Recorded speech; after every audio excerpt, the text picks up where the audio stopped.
여러분 안녕하십니까? 6월 1일 NWN 내외 방송 뉴스를 시작하겠습니다.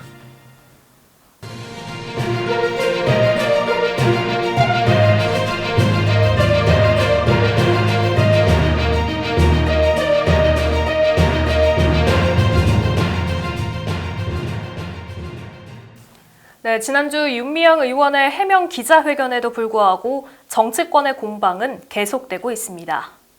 이런 가운데 윤 의원이 새롭게 제기되는 의혹에 대해선 적극 반박하고 나서는 등 기자회견을 기점으로 변화된 대응 기조를 보이고 있습니다. 더불어민주당 일각에선 윤 의원이 21대 국회 입성 전 기자회견을 자처해 각종 의혹에 대한 입장을 직접 밝힌 만큼 할 만큼 했다는 평가도 나오는 것으로 전해집니다.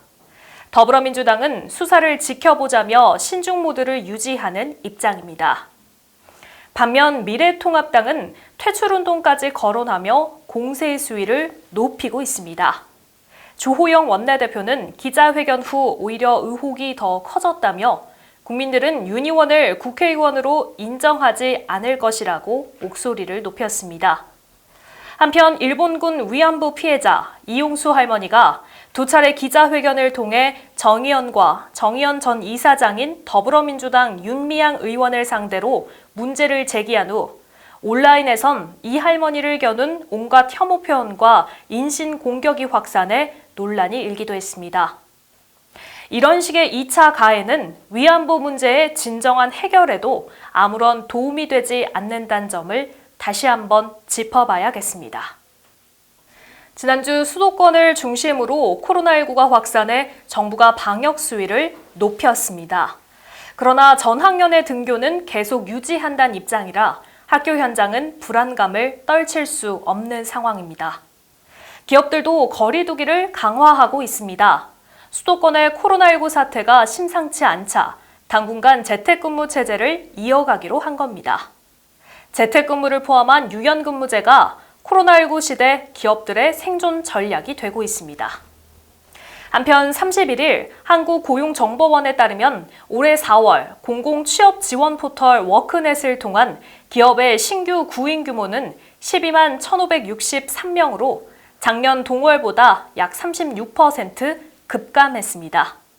그렇지 않아도 얼어붙은 고용시장이 그야말로 꽁꽁 얼어붙은 건데요. 이번 코로나19 사태로 기업이 줄줄이 채용을 축소하거나 연기하면서 취업난이 심화하고 있습니다.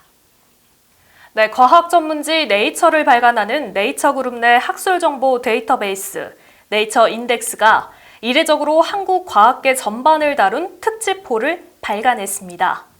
네이처는 네이처 581호 네이처 인덱스 2020 한국 특집호에서 한국이 코로나19 위기에 대처하는 모습이 매우 인상적이었다. 그야말로 선도자이지 않나. 서양 국가들도 한국을 보고 배워야 한다고 판단했다고 밝혔습니다.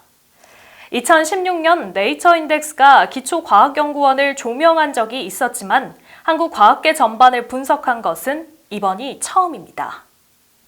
한편 31일 세계무역기구에 따르면 코로나19 팬데믹이 선언된 3월 세계 10대 수출대국의 수출이 일제히 감소한 것으로 나타났습니다. 미국과 유럽 국가들은 타격이 큰 것으로 나타났는데요. 미국은 9.3%, 독일은 9.8%, 네덜란드는 9.1% 급감했습니다. 반면 한국의 수출액은 463억 5,300만 달러로 1.4% 줄어 세계 10대 수출국 중에서 감소폭이 가장 적은 것으로 나타났습니다. 전 세계가 코로나19로 힘들어하고 있는데 우리나라는 비교적 난항을 잘 헤쳐나가고 있는 것으로 풀이됩니다.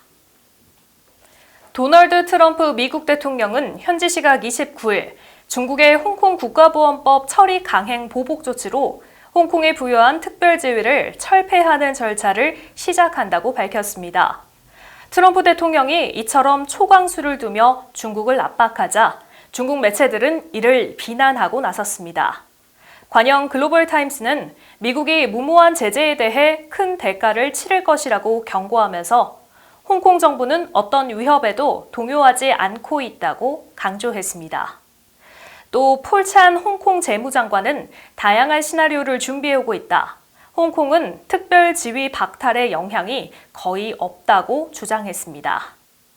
트럼프 대통령은 우선 초강수를 보류했는데요. 국제적으로 큰 파문을 불러올 특별 지위 박탈이 실제로 이뤄질지 주목됩니다. 미국 항공우주국 나사 소속 우주비행사 2명을 태운 미국의 첫 민간 유인 우주선이 발사됐습니다. 전기차 제조업체 테슬라의 CEO 일론 머스크가 설립한 스페이스 X는 우리 시각으로 31일 새벽 4시 22분 플로리다주 케네디 우주센터에서 유인 우주선 크루 드래곤을 쏘아 올렸습니다. 미국 땅에서 유인 우주선이 발사된 것은 9년 만입니다. 크루 드래곤은 31일 우리 시각 오후 11시 30분 지구 400km 상공에 떠 있는 국제 우주 정거장과의 도킹에 성공한 것으로 전해졌습니다. 앞으로 우주 비행사들은 약 4개월간 우주에 머물며 연구 활동을 진행할 예정입니다. 한편 일론 머스크는 오는 2024년엔 승객을 태워 화성으로 여행을 떠나고 50년 내 100만 명을 이주시키겠다는 포부를 밝힌 바 있습니다. 그러나 다른 민간 기업의 CEO 등은 달 탐사를 건너뛴 화성 탐사는 환상일 뿐이라며 비난의 목소리를 내기도 했습니다. 오늘부터 공적 마스크 오부제가 폐지됩니다. 최근 마스크 수급 상황이 개선돼 오늘부턴 요일에 상관없이 공적 마스크를 살 수 있게 됐습니다. 코로나19로 모든 것이 불안한 시기지만 이처럼 나아지는 점도 분명 존재합니다. 뉴스 마치겠습니다. 시청해주신 여러분 고맙습니다.